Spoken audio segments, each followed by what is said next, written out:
Over the past 30 years, I've been devoting my life to animal rescues in the south of England. If this booth collapses, we're both going to be in mighty big trouble. Never has British wildlife been more under threat. Run, Alex. He's going to slip. People and animals are increasingly coming into conflict. This is within a mile of the M25.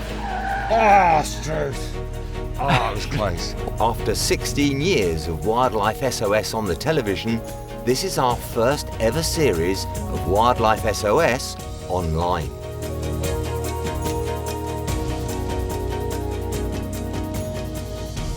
Coming up in this episode of Wildlife SOS, I'm called out to rescue the sibling of our wonky-billed cygnet. Because they thought he'd broken his leg, but he doesn't seem to have done. And one of Lucy's first ever patients at Wildlife Aid has returned and laid eggs in my hanging basket. The eggs are hatching today. It's all really, really exciting. Today I'm off to the golf club. However, I'm not here to play, but in fact I've been called out to a cygnet stuck in a bunker with a suspected broken leg. The lady who called me out has informed me that it's one of the siblings of the cygnet with a wonky beak that we have at Wildlife Aid already. Well, guess what? Look. Another cygnet. And here's the story. It's from the ones at Epsom again. Both parents have vanished. There's a whole pile of feathers out on the golf course the other day, grey feathers. No cygnets anywhere. And this one was found at the 5th hole in a bunker. They thought he'd broken his leg, but he doesn't seem to have done. But he didn't want to move. Now, whether he's just depressed because everybody's vanished and he's on his own, or I've no idea. It's just really strange, unless he's got some infection like ours had as well.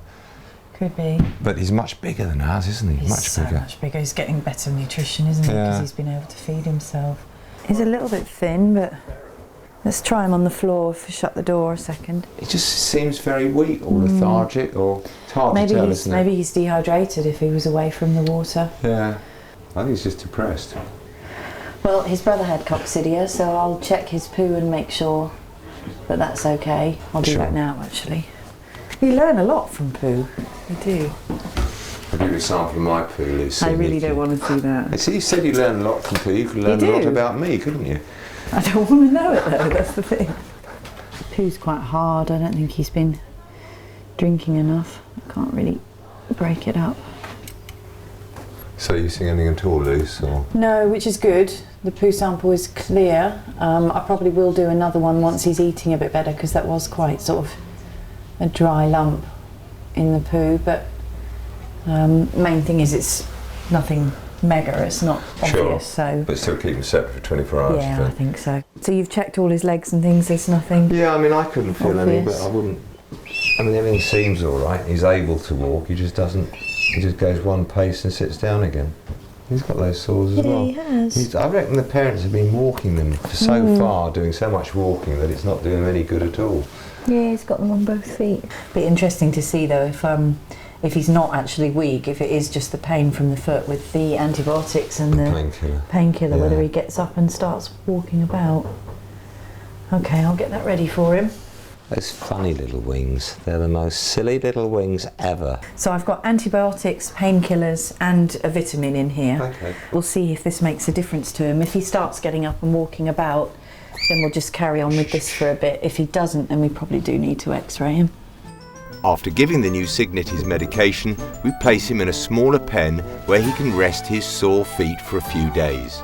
So all that's left to do is label up the pen he's in. A simple enough task, you'd think. I'm trying to find a swan one. Thank you, Becky Banning. Oh, for goodness. I asked her to do new signs for me. I haven't got a swan one.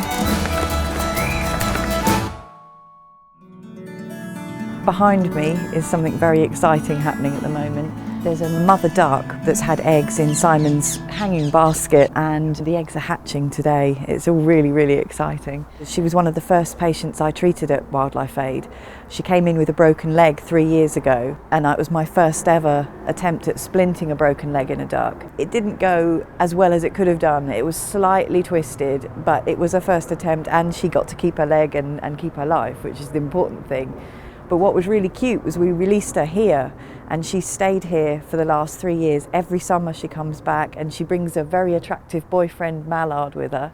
And we always joke, because she's got a bit of a funny limp, that the fact that he likes her walk, so that's how they met. And it's just exciting that she's had her babies here this year, and it's going to be very, very, very, very sweet. Well, this is one of these times when we don't really know whether to interfere or not. Having said that, if a member of public rang us to say that she'd had a duck and ducklings on the balcony or in a very difficult place, we would move mum and ducklings to a pond. Now, because we're where we are here and we do what we do here, what we're going to try to do is catch mum and the babies, take them up to one of our nursery ponds, which are totally caged, and we know all the jackdaws and crows can't get them, let them come on a bit for a few weeks and then release them onto an outside pond somewhere safe in the wild. It's going to be a very hard capture because you only get one go at this, and she's going to try to fly away, and if I get this wrong, we're in big trouble. I could see the stress is just oozing. Okay, let's go for it. Everybody fit?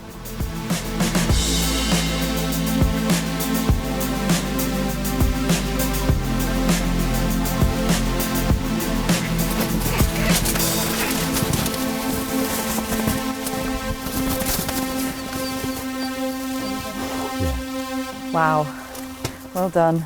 Are you all right? I'm fine. I just didn't want to let go. If you bring your net up, Stanny, I'll put them all in there.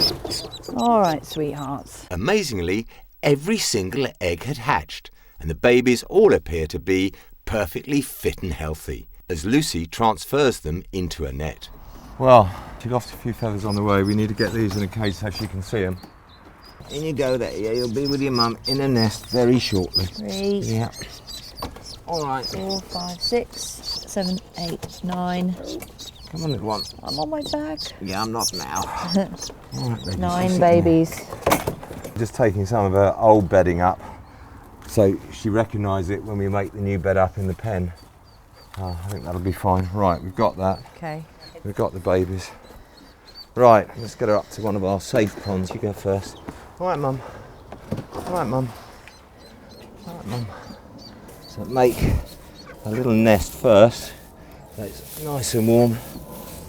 It's amazing she hatched them all, isn't it? I know, every single Really one. cool. All right, Mum. All right, Mum. Well, Mum, you've done well so far. Now we're going to give you a little bit of a helping hand for a few weeks until your babies are a tiny bit older. Here you go, Mum. Come on. Here you go. Go back with your babies there, Jacob. Not sure who is more nervous for that, the duck or me. They're immediately under her. Just set straight that down. This is the good thing, she knows us, she's been here for a few years, she'll be fine. Well, she might not realise it yet. We've actually done her a great favour, because normally a duck in the wild will be very lucky to get even half of her ducklings through. And doing it this way, she should get 100% through, or very nearly. So when she's forgiven me and I've got my breath back, she'll be here for maybe 4 or 5 weeks, looking after ducks. She's got ready-made food supply, everything she wants, and then we'll release them onto a nice quiet pond somewhere nearby. And we'll probably do the same thing again next year when she comes back. She'll do it again. Cool, well, that's all good.